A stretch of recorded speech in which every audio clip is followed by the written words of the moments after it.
What is generational wealth? Generational wealth, a phrase thrown around the internet more than the unsolicited advice of those doing the throwing. So with that being said, here's some unsolicited advice about generational wealth.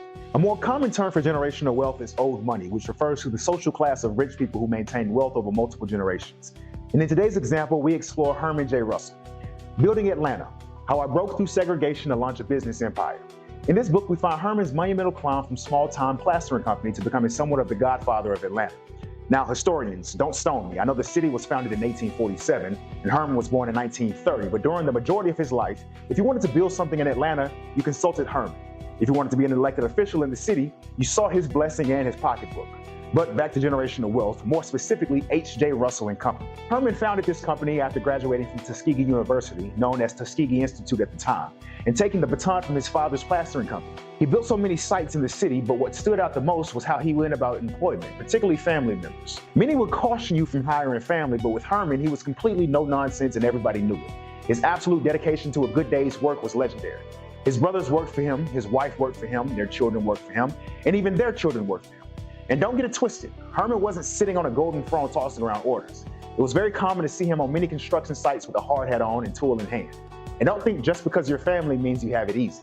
Herman once fired one of his granddaughters for taking a 2-hour lunch break because if the man whose name is on the company is working 16-hour days, then quite simply, dedication and hard work were the expectation. Herman's 3 children, Donata, Jerome, and Michael, currently run H.J. Russell Company. Again, he simply just didn't give over his multi-million-dollar business to them. In his own words, he says, "What I gave them was not a kingdom, but a chance to be considered for leadership positions within the company. They run H.J. Russell & Company now only because they earned it the right way." Listen, I know intangibles aren't necessarily considered generational wealth, but in addition to the company, Herman gave his children independence, discipline, and a strong work ethic.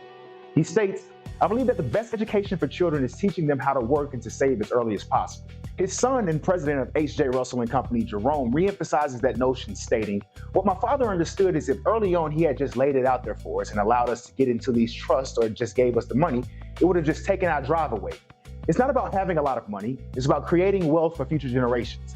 It is very important to my father that we sustain what he has built for future generations. Slowly and steady is going to win the race." As you strive towards building generational wealth, continue to remember that it's a day in and day out process.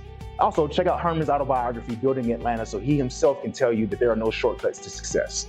Like if you enjoyed this segment, share if it can benefit others, subscribe for more book-related content. Till then, stay in the book and stay out the way.